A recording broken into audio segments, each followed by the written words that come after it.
Welcome, everybody, to Fantasy Football Live NFL Lucky Week 13, folks. We'll get you set for kickoff. Okay, remember there's Sunday games, Monday games, and Tuesday night football with all the COVID stuff and rescheduling. Two teams on byes, Tampa Bay Buccaneers, Carolina Panthers. Last scheduled byes for the season. Who knows what else happens, but I'm Andy McNamara. That's Shoaib. You can get us on Twitter at AndyMC81, at SNSLE. Show, you ready, man? Like, this is a pivotal week because we're late in the season. The fantasy playoffs are almost here. This is an important slate of games.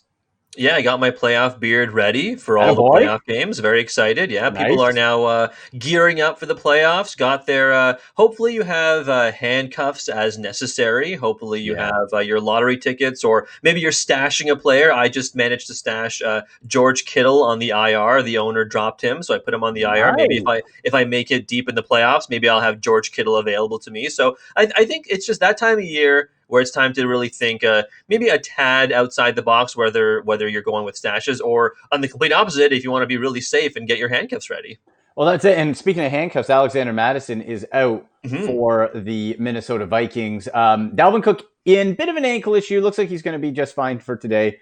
But that's a good point here, Show, where if you've had a player on IR and you don't have to drop somebody, don't. Like for the Kittle. Like that other owner, unless there is somebody else you need to put on that IR slot and you only have one spot, okay. But otherwise, like, just hold on to them. Like, what's the harm? Maybe they come back. If they don't, okay.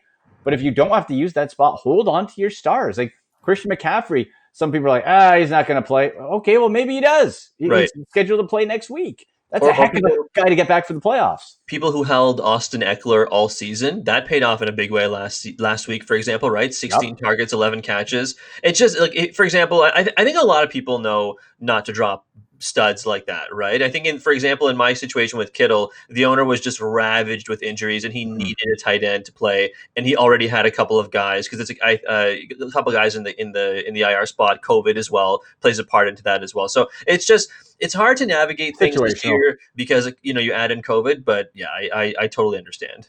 Yeah, and a couple great pickups this week. I mentioned in my Tuesday Sportsnet waiver wire article, and also on Saturday's got the sleeper articles in. For the Raiders, Josh Jacobs is out. So hopefully you picked yourself up some Devontae Booker, because, Show, when I put out the article on Tuesday, Devontae Booker was owned in 9% of Yahoo and ESPN leagues. And as of now, he's owned in 67% of Yahoo leagues. So a real pop-up. I like Jalen Richard. We're going to get a lot of running back questions here today. For sure. But Jalen Richard, if you missed on Booker, now is this somebody who's going to be your RB1? No. But if you're in trouble for a flex in PPR against the Jets, I think there's a nice little path for Jalen Richard to have a pretty good afternoon. I will say, at the very least, when it comes to the Jets, it's something like they give up the most receptions to running backs is one stat that you would definitely bolster that argument. And then on top of that, they actually have, if the Jets have one thing going for them, it is their rush defense, right? And it's still only middling at best. I'm not saying it's some world beating rush defense, but at the same time, they do have a relatively stout defense. Quinnen Williams playing a little better as of late. So I wonder if Devontae Booker, I think, is still going to get his points, but I wonder if it's not through the air, and then you add in Jalen Richard as well. I mean, the Jets' defense is near the bottom of the league in passing defense, so that might be something to consider when it comes to whether you want to fire up Devontae Booker or whether you want to throw in a little Jalen Richard, whether it's in a year-long league, a PPR league, a DraftKings. That it kind of also plays in, Andy, also. Before we move off this, to one of the prop plays I have, I really like this one. It was Booker over 15.5 passing yards, or I guess receiving yards. Pardon me. And that was a pretty popular one. So you can definitely add in Jalen Richard, but I mean, Booker is no slouch when it comes to catching the ball too. So I like both of them through the air in PPR leagues today. Absolutely, and we'll get to our prop plays, some picks throughout the day. If you're pretty deep in one of your the suicide leads, right? You're pretty deep in one of those. You picked the Browns last week, right? Yes, the Browns kept me alive, Andy. I didn't Yeah. have to come to your house. I didn't have to come Right. find you. It was good, thankfully. No, the Browns came through. We sweated it out at the end there, right? Yeah. I think when Glennon scored the late touchdown, then they had to go for two, and they didn't get the 2-point conversion. And I breathed a huge sigh of relief, thinking, okay, they're going to win this game. Yeah, there's some real good options for Survivor picks this week. The Browns, I probably would stay away from the Browns in Survivor pools this week just in case, but there are some better options. Vikings. Let's see the Raiders. Certainly, we just talked about the Raiders. Yeah, I like the Vikings. Yeah, and the Seahawks too. If you want to even try that, no Daniel Jones. Daniel Jones is out today. Old Colt McCoy, yeah, getting dusted off, making his third start only since 2015. We'll get to your questions. Leave them in the comment section here. Again, any picks or against the spread, whatever type of questions, we'll get to those as well as on Twitter at AndyMC81 at SNSLE. Couple news notes though. Adam Schefter reporting. Patriots wide receiver Julian Edelman still expected to be a couple of weeks away from returning to action. So again, that's somebody maybe for your fantasy playoffs. I don't know how much you want to trust the Patriots right now, but something to keep in mind there. Because he's COVID right now, I think, right? He is on the COVID list. Edelman is. And then the Patriots, because they're playing today, and then they play the Rams on Thursday. So unlikely he'll be available on Thursday, I would imagine. That's right. And for the Steelers, I'm reading here, James Conner eligible to come off the reserve COVID list on Monday. So they play Monday against Washington, but still considered unlikely that he will play. So still Benny Snell Jr. But overall, the Steelers running game, they're just not using it this year, whether it's Conner or Snell. Yeah. So I'm not too bullish on something. I guess you could pop him into a flex spot, but I wouldn't want him to be one of my two running backs I'm relying on. Yeah, it's true. Would you take Snell over someone like Zeke this week, considering Zeke is playing the Ravens? I hear it, and what a world that we have to even ask that question. I know, right? It's crazy. It's a fair question. I personally would still go with Zeke. I bet you we find out end of the year something's not right with Zeke. Shoulder, you see him favoring stuff, in game. I don't know. I think we find out that something's wrong. I would still rather ride with Zeke than rely on Benny Snell, but it's a fair question. You have to downgrade Zeke big time. And on the other side of things, real quick, Andy, Lamar Jackson hasn't been activated yet. I mean, who knows? He might get activated while we're on the show today. Yeah, but he is expected to be activated and will start Tuesday night against the Cowboys. And that's so interesting, right? Okay, you've been off that long. Is there any rust? Are you fully recovered from COVID? It affects different players differently. Myles Garrett for the Browns said he lost his sense of smell for a week. His eyes were hurting, his headache, he couldn't sleep. And he's back this week, so he's fully recovered. But how does it affect different guys? Also reports out that all games are a go today. No positive COVID tests overnight. So all things look like they're good to go. And one other update show, which I still can't believe the number of ribs. This from Schefter. Saints quarterback Drew Brees is improving from his 11 fractured ribs, and he is eligible to come off injured reserve and return for next Sunday's game at Philadelphia. 11 ribs. Did we ever find out what happened? Was he trying to lift up a car? Did something fall on him? How do you fracture 11 ribs? Yeah, how be alive? If I fractured 11 ribs, I would just be like, "Yep, I'm retiring. I'm retiring right now. My career is over. I'm going to go sit on the sidelines. Get me a clipboard. Put Taysom Hill in." Exactly. Yeah, it's that's all. So that's a good point. This might be the last week of Taysom Hill ruining fantasy teams. Poor Alvin Kamara. Alvin Kamara. Alvin Kamara. Latavius Murray is running wild. He's the one producing. Alvin Kamara 10 fantasy points. That's terrible. That was the most surefire fantasy thing all year. Now with Taysom Hill, you don't really. The only sure thing with the Saints for Taysom Hill is Taysom Hill. Yeah, it's like I said to you on the radio show earlier this morning. Taysom Hill is like the new age Tim Tebow, basically, right? You go all the way back to 2010. He's basically Tim Tebow. I feel like every time you watch Taysom Hill play football, it sets the modern passing game back 10 years. I feel like every time he steps on a field. But yeah, it's true. The Saints have shifted to basically a power run offense. And in that offense, Taysom Hill is doing pretty well on the ground with his rushing ability, and so is Latavius Murray. But those two guys, the ascent of those two guys, let's say, comes at the expense, unfortunately, of your likely first-round draft pick, Alvin Kamara. He had one catch last week for -2 yards. I mean, it's Isn't been that it's been terrible? pretty brutal for him. I mean, considering he was on pace, I think, before Brees went down for a record number of catches. Yes, that was it, right? And speaking of brutal, you can see folks right on there. Yes, the blinds right in between the eyes right there.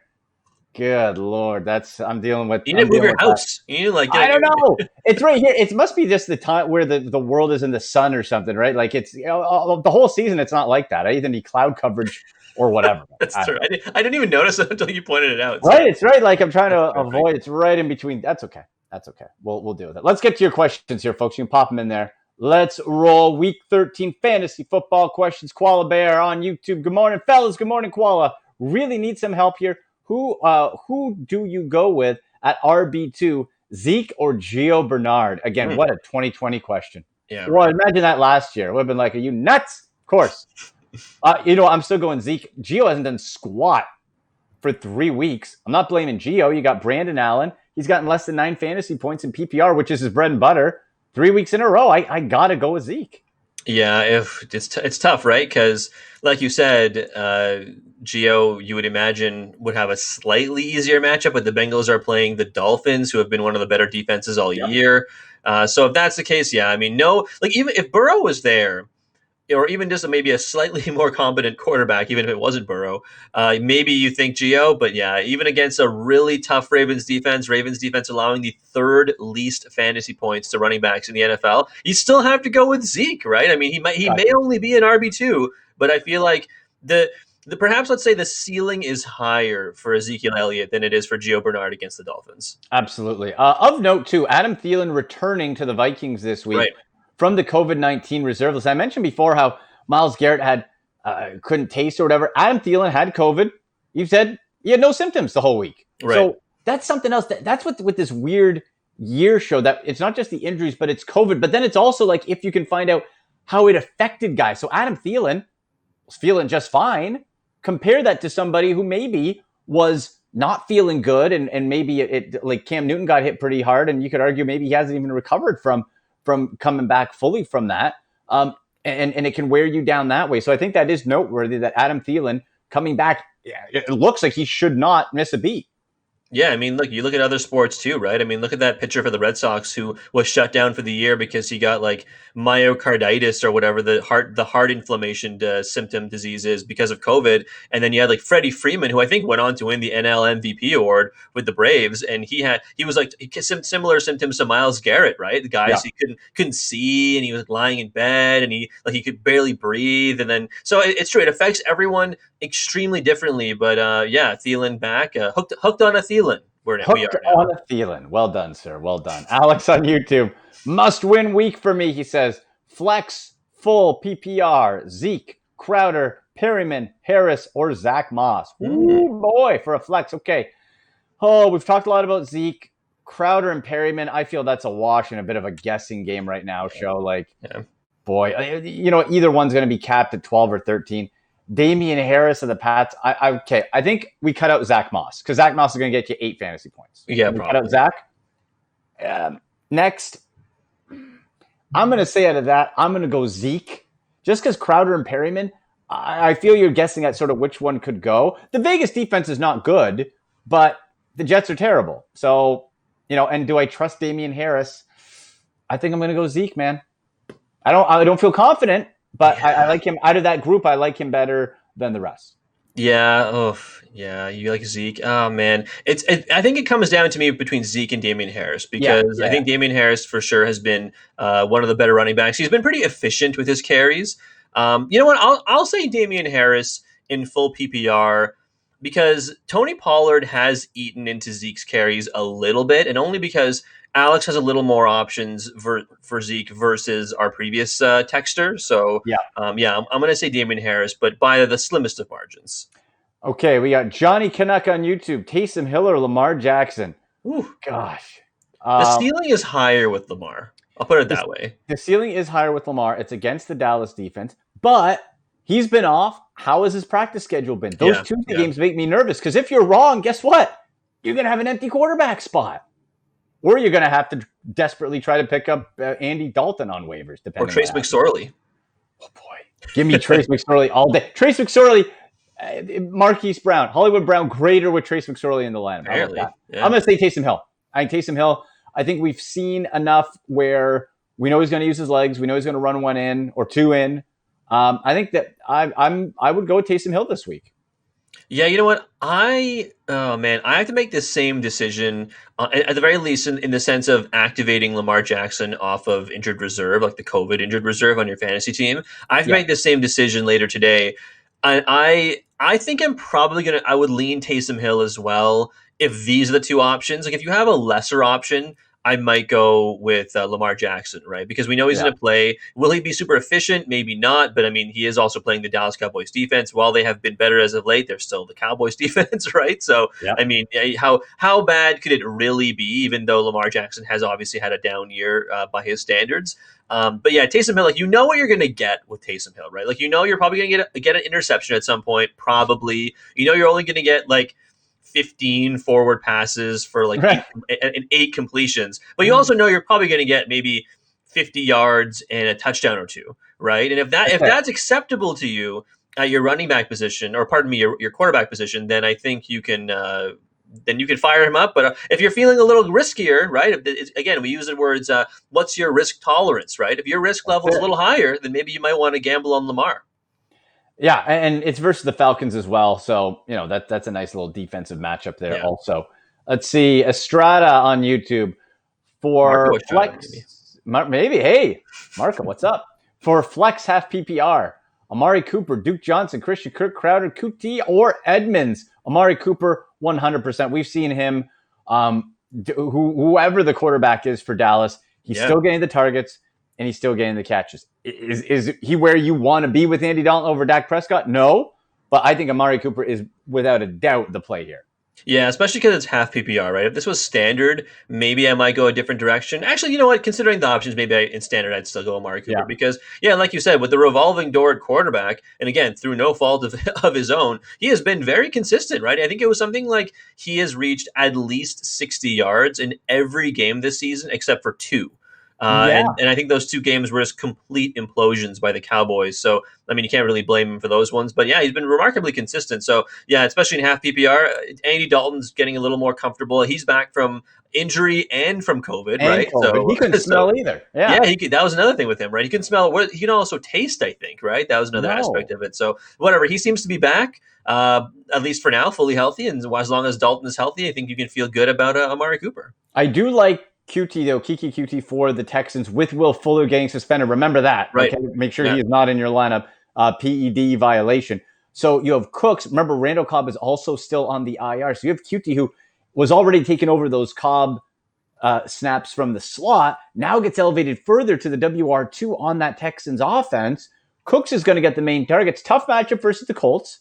But I think you can see for QT, if they're focusing on Cooks, that's a nice little play there. That's somebody I'd recommend you try to get into your lineup. Not in this particular case, we're going with Cooper, but QT for sure. No, absolutely. Yeah, I think we know. I mean, also we know, for example, that Cooks is he has been able to thrive. He has the pedigree of being able to get fantasy production out of being the number one wide receiver, and I'm interested to see how QT fits in there. Also, I would say, Andy, at this point, Will Fuller is probably droppable in redraft leagues. Not in keeper leagues, obviously, but in redraft, you could probably drop him at this point. Yeah, it's 6 games. It's over. Yeah, fantasy season will be over by the time. Yeah, he's done at that case. All right, let's see here. Braden on YouTube. Love the show as always, guys. Thank you, Braden. Kyler Murray or Taysom Hill? I'm leaning towards Hill because he's versing Atlanta. Now, typically, Kyler Murray is still the number one player in fantasy football. Okay? But show the last couple weeks, and there's no injury designation on him. Right. But that shoulder wasn't right last week. Now, has he fully recovered? No issue that is listed. I personally, and I hate having to keep complimenting Taysom Hill because he just kills the fantasy value for everybody else. But I might say Taysom Hill in this case. Really? I think I will until now. Kyler Murray, could he go up? Absolutely. Could he look like his old self? Yes. I'm looking at this week. If I'm feeling a little bit, and we talk about it, we're giving you our advice how we would play in our minds. So we're not just like, hey, go with we're doing it as if we were playing it. So if it's me, I would want to be at this time of year maybe a little safer and maybe take what should be a relatively guaranteed 18 to 20 fantasy points on Hill compared to maybe a fall off or a boomer bust on Kyler Murray based on his performance last week. Right, and you're basing this on the injury, obviously, right? I'm basing this a bit on the injury. They're playing a bit of a better defense, and I'm just getting that feeling show that, you know what, I want to see Murray go off, and then I'll be comfortable. As soon as he shows me he's good, I'm fine putting him back in. Yeah, that's fair because you're probably right, right? Like you probably know what you're getting from Taysom Hill, as we answered before. Again, I guess this goes back to someone, I forget who asked it, but someone said, "What do I know between Hill or Lamar?" And I said, it comes down to your risk tolerance. Yeah. Probably comes down to your risk tolerance again here, right? I mean, what do you want to risk it here with Kyler Murray, who may be still a little tentative running the ball? Maybe he hands it off to Drake and Edmonds a little bit more. No, I see what you mean. And then I guess you have to also factor in that the Rams are pretty good at limiting points from opposing quarterbacks. I think the only thing, and this is hard to quantify, right? But this is a divisional game, Rams Cards in the NFC West. And those games are always pretty wacky, I feel like, right? Like the NFC West, more than other divisions, I almost feel like it's almost like the NFC East and the NFC West have the two wildest interdivision games because you don't really know what the heck can happen. So I feel like that might be one of those games here today, but maybe because of that, you don't want to risk it and just go with Taysom against, like Braden says, against a pretty bad Falcons defense. Exactly. Also, if you missed it from overnight, and these are things we're going to track through the show if anything breaks, but you should also keep track of before kickoff. Julio Jones and Todd Gurley both expected to play, but that can change in warm up. So make sure you're tracking Julio with the hamstring. Never know. Allen Robinson expected to play for the Bears. Kalen Ballage and Carlos Hyde also expected to suit up. And I think we said it off the top. Colt McCoy going to play in place of Daniel Jones for the Giants, which show overall you just have to just put your arm and lower that ceiling on all. You're just pushing it down. No one's get the elbow on top. On all Giants fantasy players there. Yeah, I mean, even Wayne Gallman, right? He's been terrific. I think he's over those last 4 games or so, he's been averaging just a tick over 16 points, and over the last 2 games, he's been averaging over 18 points. So really he's been great, a great pickup if you've been able to get him off waivers. But I mean, with no Daniel Jones, I wonder if the I don't know if I want to go so far as to say they've been revitalized, but there's certainly a better Seahawks defense. I wonder if they'll key in on the run game with no Daniel Jones, because Daniel Jones can run the ball as well, right? I mean, that was another aspect of that kind of kept defenses honest against Wayne Gallman, was that Daniel Jones was a threat to run with the ball, and now he's not playing. So and he could take off himself. Yeah, with Daniel Jones. So I really like the Seahawks DST as a play this week. I put them in my Sportsnet article on Saturday because the stigma is still that they're terrible and they're not good. But with Carlos Dunlap, the last 4 games like 3 games, with Dunlap, he's gotten 4 sacks, and he's really helped overall, just the pressure in the backfield. They've elevated their top 10 sack team now in the NFL. Right.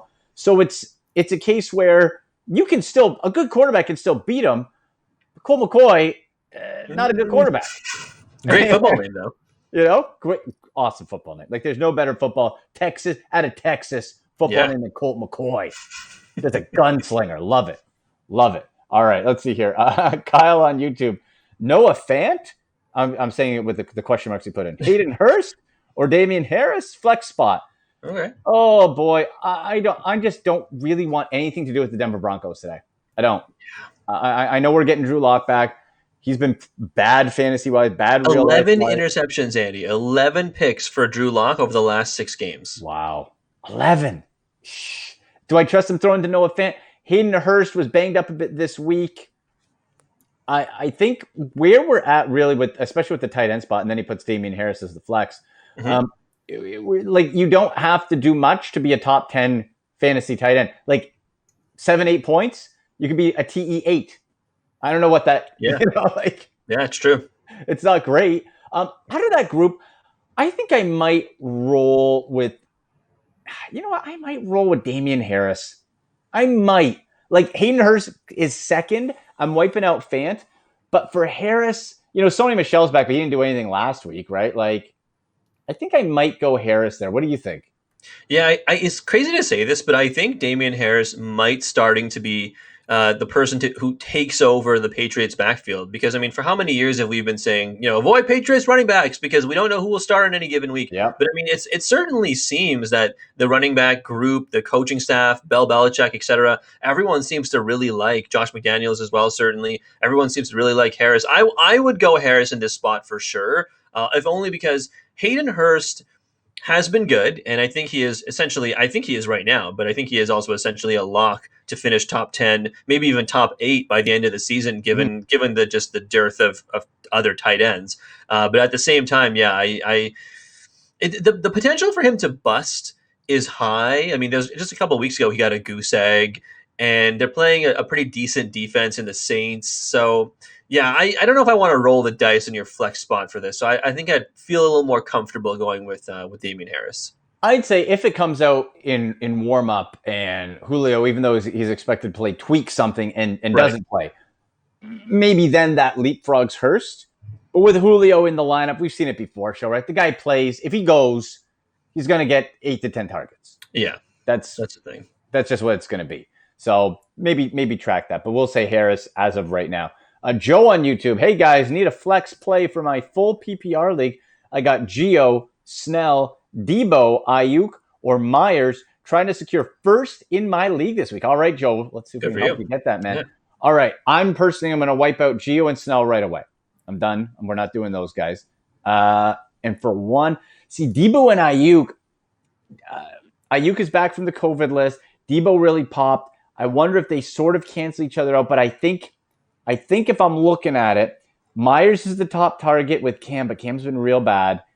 I'm going to say Debo and Ayuk second. I'll say Debo and Ayuk. We're still without George Kittle. Yeah. As far as a playmaker. So, yeah, I'll go Debo and then Ayuk right underneath. I think both might be a little bit of a wash. But you could have both maybe get 12 to 15 fantasy points. Nick Mullins sort of caps that upside, though, at quarterback for the 49ers. That's kind of the thing, right? Like I think I'm inclined to go Debo for sure. I think for sure I'm going to say Debo as number one option here. I might rank them as Debo, Myers, Snell, only because I want to wait to see what Ayuk does before I recommend saying, yeah, sure, go ahead and start him because of Nick Mullins, right? And again, I think like you said, and like we've said for other people, right? I mean, kind of we were talking about the same situation with the difference between Daniel Jones and Colt McCoy. The lack of Daniel Jones suppresses the value of all Giants players. I think the Nick Mullins maybe is not quite as bad, but it still suppresses the value to a degree of a lot of the 49ers players, to the point where I feel the margin between the top option, Deebo Samuel, and virtually everybody else. I mean, Raheem Mostert is up there too, but I mean, in terms of pass catchers, I feel like everyone else gets a little bit of a downgrade. So yeah, I'm gonna say Deebo as well. And plus, he says it's a full PPR league, so that probably helps Deebo. Yeah, as well. Especially for more of a guy where you're going to be looking for, and that's the thing. Deebo and Ayuk are very similar type of receivers. Yeah. Right? That's why I like the Ayuk pickup by the 49ers, but you kind of drafted the same type of guy as with Deebo Samuel. So they could really use just a bigger dude who can stretch it a little bit down the field and sort of get those jump balls. But in any case, let's get Braden, Balaj, or Tunyon for flex and show while the keys to the Bellagio might be open again. Okay, Kalen Balaji's back. Austin Eckler, what I saw out of him last week, Ooh. I think the Chargers would be fools to go away from him. You got to work that dude because he popped in his return. Yeah, he had 16 targets, turned it into 11 catches, and even if Balaj does return and play, even if he plays reasonably well, we know based on what we've seen out of the Chargers offense in the past when it was Melvin Gordon back there instead of Balaj, that they can coexist. Both backs can coexist, right? Mm-hmm. So I think, I think for sure Balaj is not a bad play. But, I mean, Tunyon is the pass-catching tight end in that Green Bay group. Yeah. Rodgers, I mean, it's hard, right? Because I think Devontae Adams coming back from injury, Aaron Jones being there as well, it basically caps their value because, he catches the passes, but, I mean, anyone who's not named Devontae Adams is just not as valuable, right? Yeah, but still, in this particular situation, Tunyon has been pretty good over the last couple of weeks, so I'd probably go him. Well, and if we look at it too, guy doesn't drop the ball, sure-handed. So if we look, I'm just looking since let's go back even a little further here. Since week 3, out of all his targets, he has dropped 4 passes. All right. Okay, so out of all the balls thrown to him since week 3, he has dropped 4 passes, or it was thrown away from him, whatever, and he was listed as a target. He hasn't caught 4 balls intended in some way for him. And the last 2 weeks, 5 targets in each game, caught all 5, and a touchdown in each. There you go. Against really good defenses. Like, he's playing the Colts, he's playing the Bears. Now you got Philadelphia. This is an easier defense where he's been going off a bit. Now, he is pretty much touchdown dependent, but he got 15.4 fantasy points 2 weeks ago, 17.7 last week. So if we're looking at that, it's a case, like you said, Show, with Devontae Adams. Could Devontae Adams get 15 targets? Yep, that could happen, and he might get nothing. But I'd still say out of the 2, I would rather go with the guy, at least for at his position group, is going to be the starter, and that's Robert Tonyan. That's fair. I think that's fair. Yeah. I mean, sure, could Mercedes Lewis or Jace Sternberger catch a pass? Sure. Well, sure they could. But I think, I think clearly he has at least some kind of rapport with Rodgers. So we'll go with Tonyan. And he's really bounced back after getting banged up and stuff like that. So let's see. Jonathan Taylor, Marquise Brown, or Lazard for the flex spot. Ooh, boy. I'm gonna not go with Hollywood Brown. I just don't trust Lamar Jackson throwing him the football. Joe, I don't. Yeah, I don't. I'm not. Prove to me that I can trust you, and I'll go with Hollywood Brown. I don't trust it. Lazard, again, we're talking about Tonyan as a maybe. Well, Lazard further down that list. Yeah. Again, him, or is it going to be a Valdez Scantling for those secondary receiver targets? That's a question.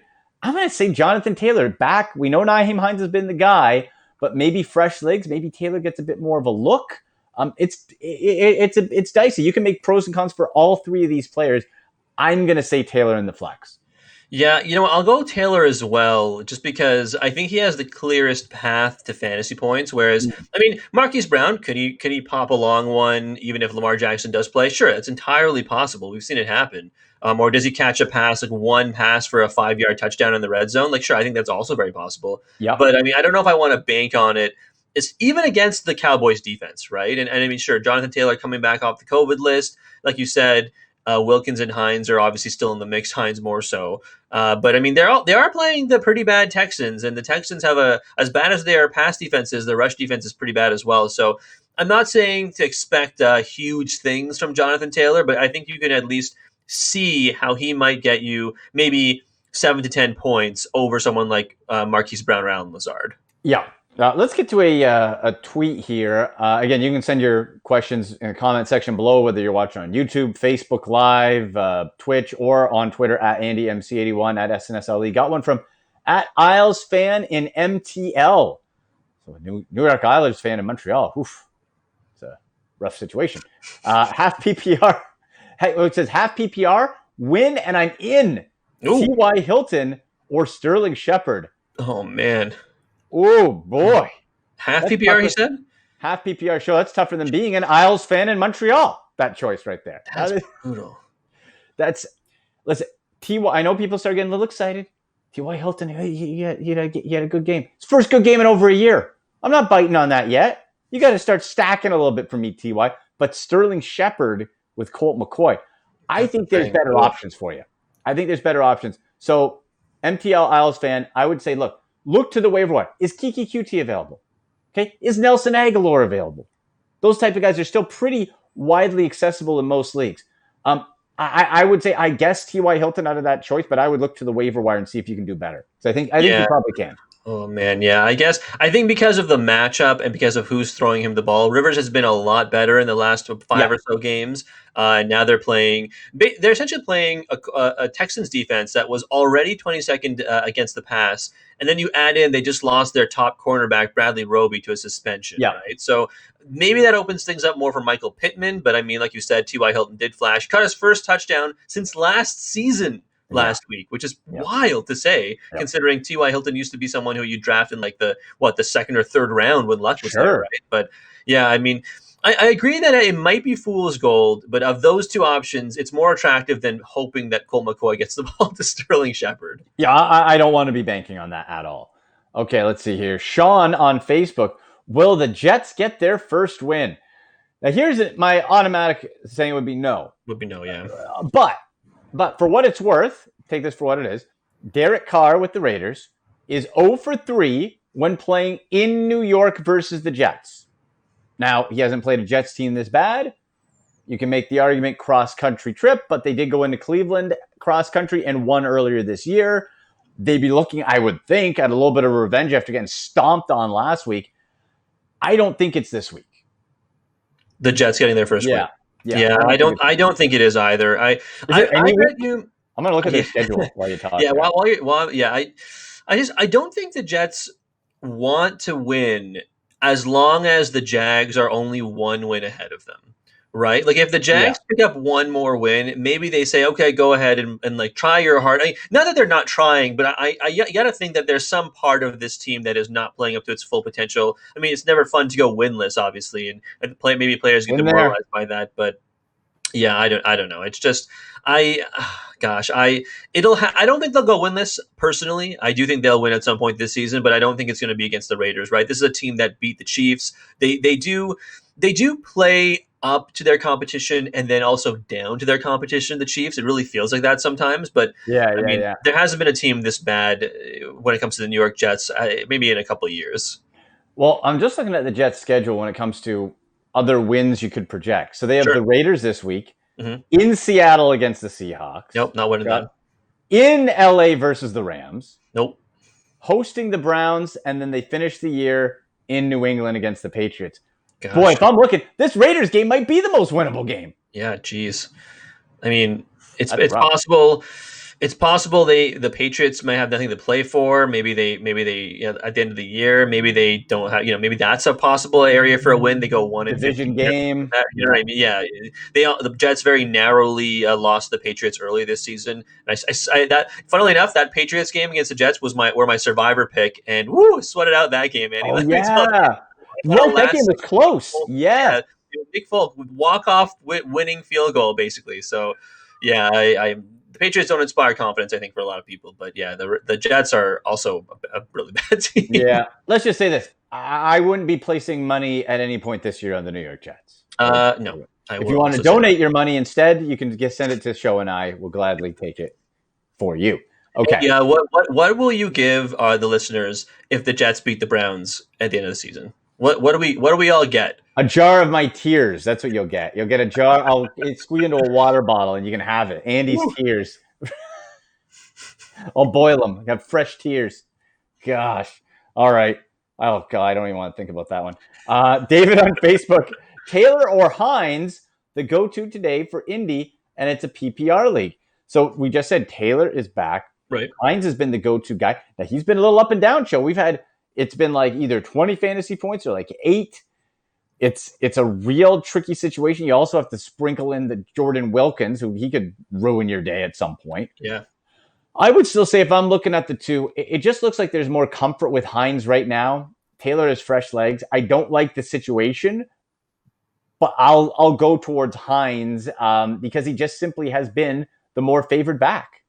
I'll add in simply because I'm going to go Hines as well in this particular situation, only because David says it's a PPR league, right? So because it's a PPR league, you know that Hines is worked into the passing game. Taylor is kind of too, but I think now that they're all back, sometimes you see them both on the field at the same time, and they're all, like I said before, they're playing the just awful pass defense of the Texans. So it might be more beneficial for the Colts to get Hines out in space and throw him a couple screens or stuff like that. So I just feel like it's more likely to happen with Hines, and PPR gives it a little boost, right? Yeah. Okay, I'm with you there too. Back to Twitter for a survival pool question here at Paul Sousa 80, and again you can send in your tweets at AndyMC81 at SNS Ali. Says still alive in a survivor pool with KC and the Steelers available, but I'm leaning Vikings over the Jags and save those two for the next 2 weeks. I think that's the right strategy myself. I think I would go take your Vikings hit there and to beat the Jaguars. Yeah, I for example, I'm going Vikings in my survivor in the one league I'm alive in left here at Sportsnet. I'm going to go with the Vikings. Like I said before, the Seahawks against the Giants are a good pick, as are the Raiders against the Jets. But you might want to save the Seahawks for next week because you just read off the Jets schedule. The Seahawks are playing the Jets next week. I mean, honestly, he said Steelers. He said Steelers. Sorry, KC and Steelers. Okay, so if you want to save the Steelers, I don't have the Steelers schedule in front of me, but the Chiefs do have a decent chunk of value down the line this season. So maybe you want to, for sure, I think, save them. And the Viking thing with the Vikings is they don't have a lot of value beyond this week. No, Like there are not a lot of games where you look at it and say, okay, they're definitely going to win this that's game. for sure. So I think if you don't use them now, you're probably not going to use them for the rest of because the year is rapidly coming to an end, right? So maybe I'm going Vikings. Maybe that helps, but yeah, they're like I said, save the Chiefs. The Steelers maybe a little more vulnerable, but maybe you can play them against some of the right teams. Raiders and Seahawks are also good options this week. Oh, we got some officially active news coming in from Field Yates just moments ago. Officially active. Julio Jones, who is expected. Todd Gurley, Allen Robinson, Darnell Mooney, Gardner Minshew as the backup in Jacksonville, and Tua as the expected starter. Let's touch on the Tua situation here for a moment, Show. He had a thumb. Remember, it's his thumb in his left throwing hand. Had a setback in the week. Expected starter. Like, as a thumb on your throwing hand, that could change in warm-up. That could change in game. That's not something to grip the ball and sling it. I'm really, outside of Myles Gaskin returning, I'm really nervous about the fantasy upside of any Dolphins player right now. Yeah, Devontae Parker, and Mike Gesicki just take a dive when it comes to value if Tua plays, right? And look, it's not because I think Tua doesn't like throwing to those guys. It's just the offense is still getting settled with Tua, and like you said, the injury on his throwing hand. Maybe next year things get a little more settled with a full offseason, no COVID. Hopefully, crossing your fingers for him to learn and be more comfortable with that offense. But yeah, I agree. Apart from Myles Gaskin, I don't think I'm going with any other Dolphins there as well. News also from Adam Schefter. Ravens tight end Mark Andrews, who remains on the reserve COVID list, is not expected to play Tuesday versus the Cowboys. So make sure you're planning for tight ends if you thought, since Lamar's coming back, maybe Mark Andrews. Not the case, so plan accordingly there. And also the Panthers, who are on the bye, had 2 players test positive this morning. So they haven't named the players, but they are on the bye week, so they're looking to isolate and contain and all that. So just a couple of notes there. Okay, let's keep moving here. What do we got? Patrick on Facebook. Do the Lions win with their new coach? Because if you look at it, the teams that got rid of their coaches this year, they won their next game. Okay, so he's saying with the coaching change. Yeah, it's a fair assessment. And quite often you see it, whether it's a case of the players being embarrassed and wanting to prove or win it for the new coach or whatever. There is that uptick. You're playing the Bears in Chicago. Bears defense is really good, but not much else. You got Mitch Trubisky. Bears surprisingly have given up one of the most fantasy points to tight end. So I really like TJ Hawkinson as a play on your fantasy team. I mean, he's the only one you can play, basically. Kenny Galladay's out. Yeah, that's out. I can see, the Bears are, Matt Nagy called them out saying have some pride. So how do they respond to that after the Thanksgiving Day game? So that's true. I can see that. Would I want to put money on this with the Bears as 3-point favorites? No. But could I make an argument that the Lions, with a little punch up and want to prove something, could win? Sure. I think they have the better quarterback. I think they absolutely have the better quarterback in Matthew Stafford. It's just we know DeAndre Swift has been ruled out, so he's officially not playing, like you said. And it's just, if that's the case, how much faith do you have in AP? No Kenny Galladay. How much faith do you have in Marvin Jones? No, I don't think Danny Amendola is playing either.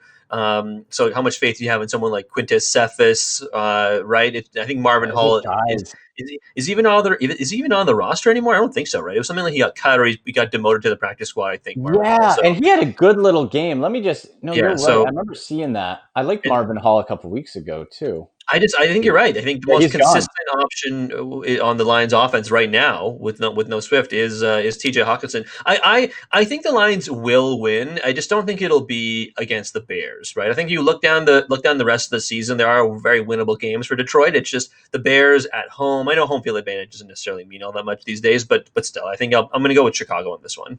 Yeah, and Marvin Hall was waived just as we thought there. So interesting, because he was decent, but they said it's because they want a longer look at some of the younger guys. Yeah, Cephas and whatever. Guy Agnew. Don't play those guys. No. Let's see. Trent on Facebook. Good morning, Trent. Half PPR, need 2. J.K. Dobbins, Myles Gaskin, Deebo Samuel for tight end, either Ebron or Rudolph. I'll go with tight end. No Rudolph. Pass on Rudolph. I think he had a decent week last week. But the guy, even without Irv Smith Jr., hasn't been able to do it consistently. And you got Adam Thielen back healthy and feeling good. So no. Go Ebron. And he says needs 2: Dobbins, Gaskin, or Debo. I'm going Gaskin and Samuel. I'm not trusting J.K. Dobbins in that Ravens offense with all the running backs again. Yeah, now that Mark Ingram is back, I mean, I do think J.K. Dobbins is the most talented running back in this 100%. offense, but they don't use him. And again, I don't think they're using him because they don't believe in him. It's just that's just how the Ravens do things, right? That's They're how they're not doing it. great for fantasy, but they're a decent real life in terms of moving the ball on the run, at least rushing wise, right? But because of that, I agree. I'm going to go Debo, Gaskin, and Ebron as well. It's Massey on YouTube. McLaurin or Allen Robinson? Mm. You know what? That's a nice problem to have. Yeah. Pittsburgh's defense really good. Remember though, Bud Dupree out with a torn ACL that will affect the pass rush some. Right. McLaurin's so interesting because he seems like even with Alex Smith dinking and dunking on him, that he can still make it happen no matter what. I think Robinson better matchup versus Detroit. I'll go Allen Robinson. But I think you'd still be okay with McLaurin. But out of those two, I'll lean Robinson based on the defense they'll be playing. That's the thing, right? Because Detroit, not great versus the Steelers. I mean, they did lose Bud Dupree, but their pass defense is still going to be pretty good, right? You got Minka Fitzpatrick back there as well as other guys. So, yeah, I'm probably with you, Andy. I think even though I agree in the sense that Terry McLaurin is probably going to get his no matter who he plays or who is throwing him the ball. The same goes for Allen Robinson. And you can probably at this point, based on what we've seen, based on Nick Foles and Mitch Trubisky throwing him the ball this season, you can probably pencil in Allen Robinson for, let's say, 7 catches, 65 to 75 yards and a touchdown, basically, right? And the touchdown is the icing on top if you're playing in a PPR league. Yeah, I'm just looking. Terry McLaurin has a questionable tag ankle that came up Friday, but they said he is expected to play on Monday. So even with that case where it's like, okay, questionable, looks good, but if you wait till Monday, is it too late? So I think Allen Robinson to play. Yeah. Again, let's go back to YouTube. I got 4 running backs, but I could only start 2. I have Booker, CEH, Gurley, and Gallman. I'm going Booker for sure with no Josh Jacobs for the Raiders against the Jets. CEH had Clyde Edwards-Helaire stomach illness, not COVID related, but like we don't know. Has he been throwing up? Is he weak? Is he going to be? And then on top of all that with the Chiefs, they just haven't been running the ball all that much. Gurley's returning. You know what? I think I might go. Well, I think I will go Booker and Gallman. Sure. Yeah, I'm going to go Gallman. Because of the illness, I would have said Booker and CEH, but because of the illness, you don't know how much Bell is going to be worked into the game plan, right? You don't even know if he's really going to play, and this game is also the Sunday night game, so can you afford to wait that long? Because of these 4, I think CEH is the last one to play, right? So if you wait, then he doesn't play, then you're screwed, right? So I think you might as well just avoid temptation, and unless a report comes out between now and like in the next basically 90 minutes or less than 90 minutes, unless a report comes out and says he is for sure going to play and get the usual allotment of snaps, I think you stay away. So with that being said, I think I'm going to go Devontae Booker as well. They're playing the Jets. Popular waiver wire pickup like you got in your article. Yeah. And I'm going to say Gallman as well, even though I do think, as we talked about earlier with Colt McCoy back there, you got to think that the Seahawks defense will key in on the rushing attack. It's just he has been so good that I don't know that I'm willing to risk it again versus, let's say, Todd Gurley, who's playing the Saints. The Saints have, I think, one of the better rush defenses in football, right? So maybe you take your chances with the Seahawks defense versus the Saints defense. And that Gurley was still an issue of whether he was going to play or not coming into this morning. It's today, yeah. Right? So that's another issue there. And Seattle's going to be really pressuring the line and all that, but I'm with you. I still think that's a better play. From Chosen Rose on Twitch, Jarvis Landry or Devontae Parker now since Tua is starting. Yeah. If it was Ryan Fitzpatrick, I would say Parker. Since he's not, I'll go Jarvis Landry. Doesn't say if it's a PPR. Doesn't really either matter, way, though. But Landry, I think is just in general better on the PPR front as far as moving the chains. If you're not this is going to be a real run heavy game between the Browns and the Titans. But when you're not doing it, I think Baker is going to look primarily to Landry and Hooper. So out of that case, we're with Tua show. We still don't necessarily see a pattern of who he favors because he's been in and out of the lineup. And you got that thumb injury on your throwing hand. So how effective is he going to be throwing the ball? Could be a real big day for Myles Gaskin. That's true. Yeah, I think that we're still kind of waiting to see Tua's real rapport with Devontae Parker. He certainly seemed to have a decent rapport with Preston Williams, and then he went on the injured reserve basically immediately after he had a good game. So yeah, I'm going to go Jarvis Landry as well. Yeah, like you said, no news on if this is PPR or not. But even in standard, just until we see a little more something from Tua, even until he's a little healthier, I think you got to go Jarvis Landry. Yeah, for sure. Anthony on Facebook, Denver versus Kansas City tonight or NXT TakeOver War Games? A nice wrestling question. Oh, boy. Heavens. You know what, man? I might go War Games there. Have the other one in the background. Yeah, maybe watch KC for the first half, and then when they're up 24-0, then you switch over to the wrestling. Yeah, I think if you are not heavily fantasy invested in this Chiefs Broncos game, I think you go with the WWE angle on it. Maybe we should answer some fantasy wrestling questions next week. That'd be fun. That'd be good. Mike take down 10 points, something like that. Wouldn't that be great? Like, I know there's, I think, some fringe ones you can find, but like actual wrestling fantasy, like DraftKings wrestling, would be kind of neat. All right, producer Drew, please get on that. Please tell Sportsnet, legal and digital, and everyone to get on fantasy wrestling. We have the rights.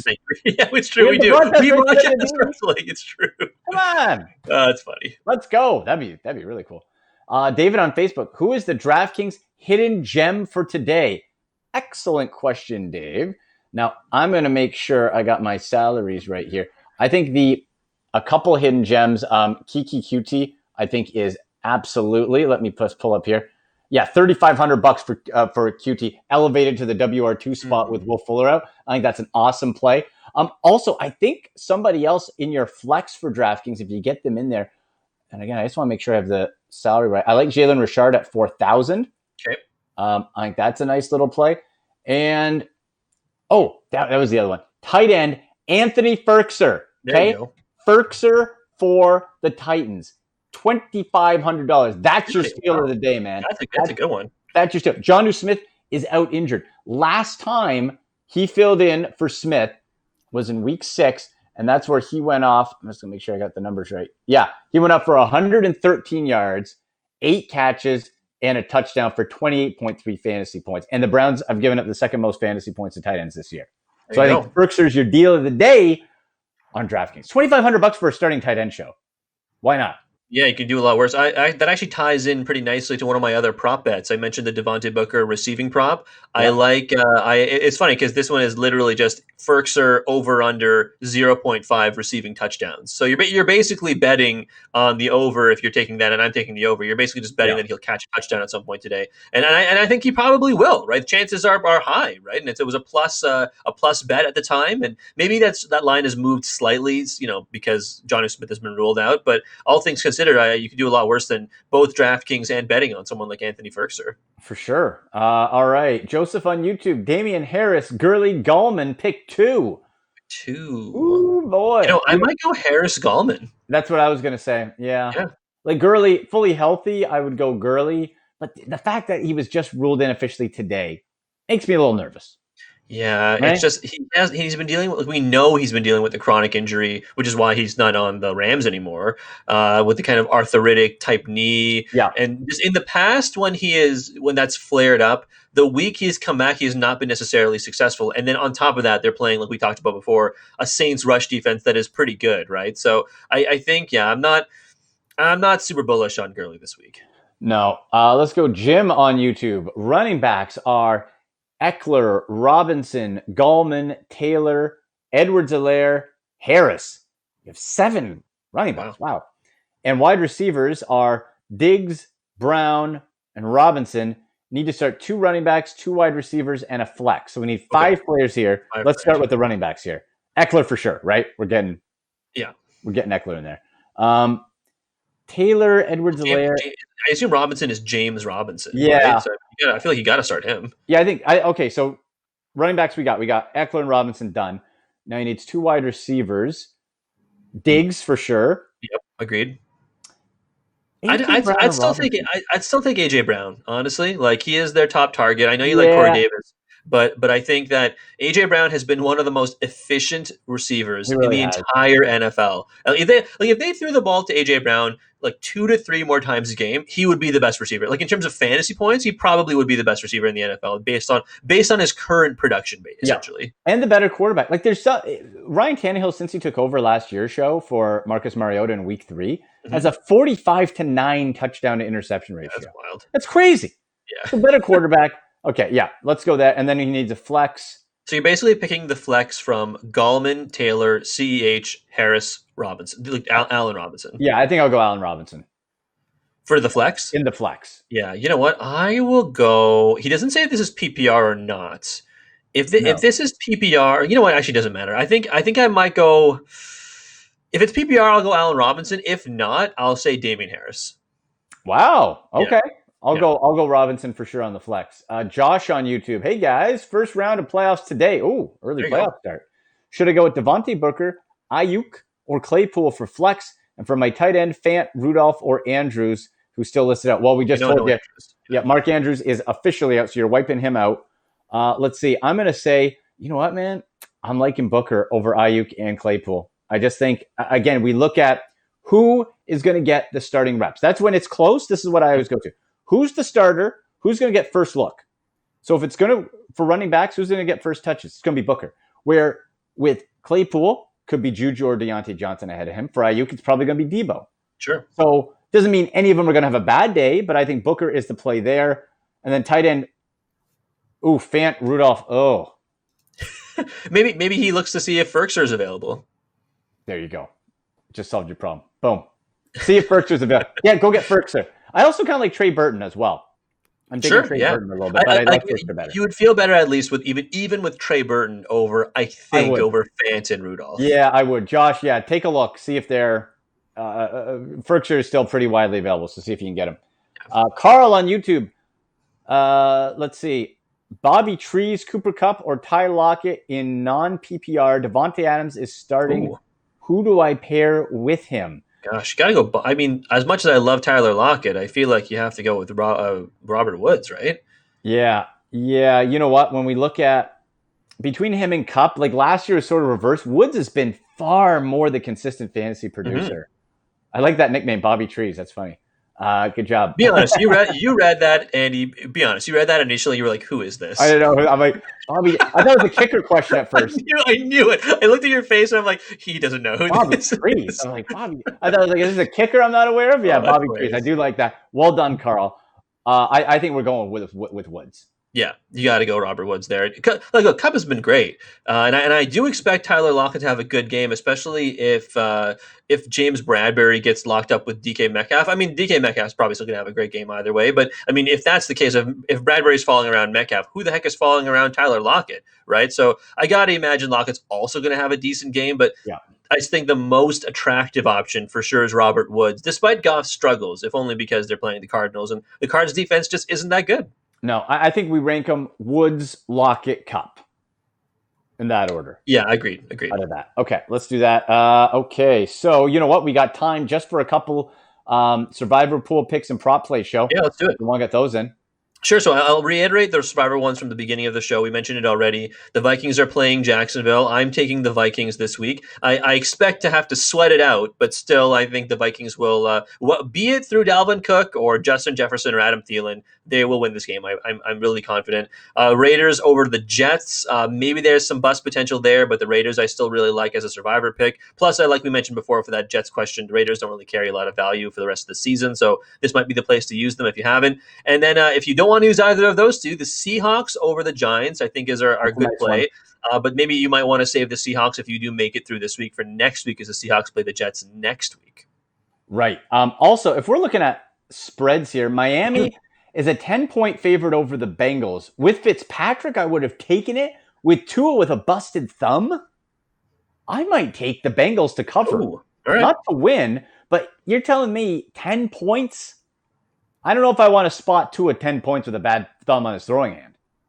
Yeah, yeah.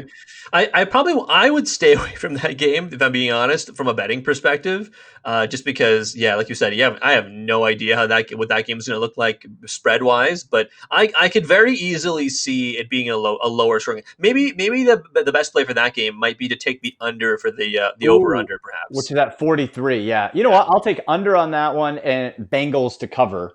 Okay. Yeah, let's do that. I'm just seeing if there's any other interesting lines. Yeah, Seahawks 10.5. Green Bay 8.5 over the Eagles. I think I'm taking. Oh, that's in Lambeau too. That's a home. Yeah, I think I'd take that. All right. Eagles stink. The lines I got written down here, I like Jacksonville plus 10 versus Minnesota. Again, I don't think they'll win, but I think this will be a closer game, much like last week's game was with the Browns. I think Yeah. you'll see a game that is much closer. So plus 10 is a pretty healthy spread, right? So I like that one. I'd like Atlanta plus 2.5 over New Orleans. And Andy, I think you'll like this. I like Cleveland plus 4. I think it moved. I think they were plus 6.5 at one point, but now they're plus Yes. 4. But either way, I would take them either way over Tennessee. Even if they don't win outright, I still think they'll cover. That line's been dropping because it was 6.5, went to 6 midweek. It was 5.5 for Tennessee, Okay. Yeah. and now it's dropped further. So So I hope you got in on that like a little earlier in the week. yeah, it probably a better bet earlier in the week. But in any case, there we go, folks. Another hour of Fantasy Football Live. If you have any last minute questions, fantasy questions, hit us up on Twitter at AndyMC81 at SNSLE.